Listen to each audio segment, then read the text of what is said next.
Hi everyone, this is Ashwin. In this video, we are going to solve the problem maximum element in the stack. You have an empty sequence and you will be given n queries. Each query is one of these three types. First query is push the element x into the stack. Second query is delete the element present at the top of the stack. And the third one is print the maximum element in the stack.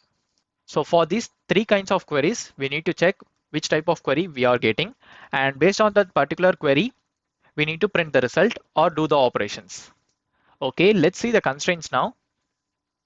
Here, the number of queries can go up to 10 to the power of 5, and the values given for the stack can go up to 10 to the power of 9, and the total number of types is 3. So the queries is so huge, like 10 to the power of 5. To find the maximum element in the stack, we need to store the maximum element at the top of the stack because it can be accessed at constant time. If you want to check all the elements means we need to pop all the elements from the stack and check for the maximum element. But it will take a large amount of time. It will definitely exceed our time limit. We need to always store the maximum element at the top of the stack. Okay, let's see some sample inputs. Here we have 10 queries. First query is push 97. Let's track the output here. So this is the stack. In the stack, I'm going to insert 97 and 2, that is delete the element. So I'm going to delete 97. Now again 20, push 20, again delete 20. Now we need to push two elements, 26 and 20. After that we need to delete 20. Now for the query 3, we need to print the top of the stack. So the top of the stack is 26. We need to print 26. After that, we need to insert 91. Now again, the third query. So we need to print the top of the stack, that is 91. Here in this example, they didn't cover the corner test case.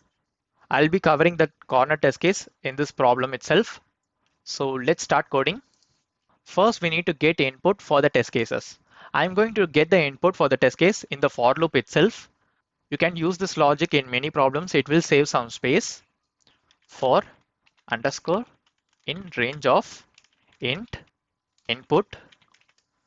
So this syntax will get the input for the test case and it will iterate the loops for 10 times. I used underscore instead of some variable. Underscore is like a ignorable variable. So most of the times if you don't use that variable means you can use underscore for that. These are some better practices while you're coding in Python. After that, we need to get the query. So the query is in different formats. Sometimes if we have query 1 means we need to get two inputs. Otherwise, we need to have a single input. Let's take the query as a list. So q equals list of map of int comma input dot split. I think this is the first time we are getting the input directly from the input statement. Usually we solve the problem in terms of functions, but here we are getting the input from the system by ourselves.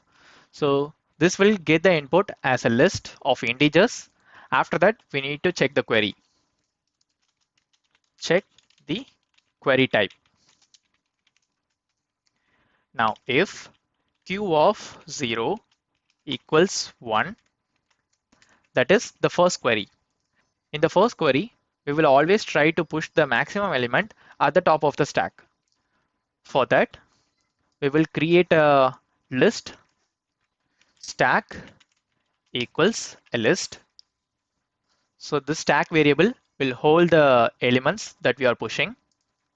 Now if stack, if some elements are present in the stack means stack dot append max of the last element of the stack, that is stack of -1.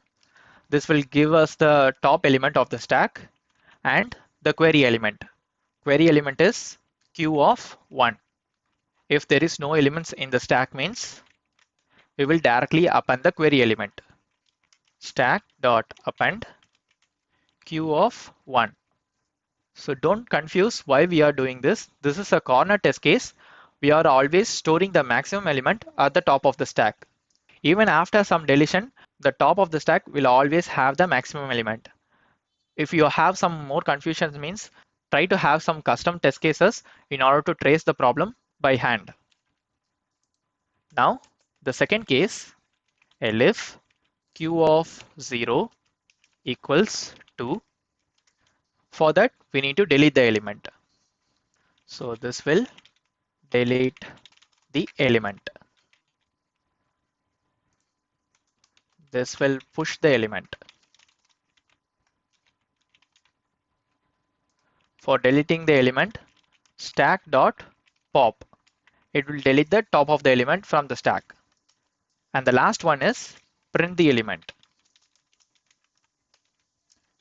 Print the element.